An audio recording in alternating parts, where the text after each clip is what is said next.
بعد فوز على فينورد في مواجهة ذهاب الدوري الهولندي لكرة القدم العام الماضي، حل أودنهاغ ضيفا على فينورد آملا برد الاعتبار.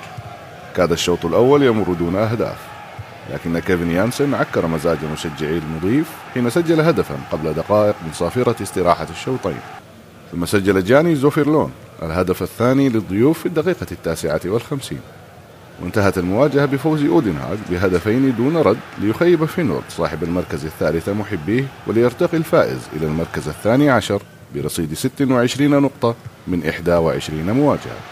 يشار إلى أن أيندهوفن يتصدر ترتيب فرق الدوري ب50 نقطة وبفارق 14 نقطة عن فينورد.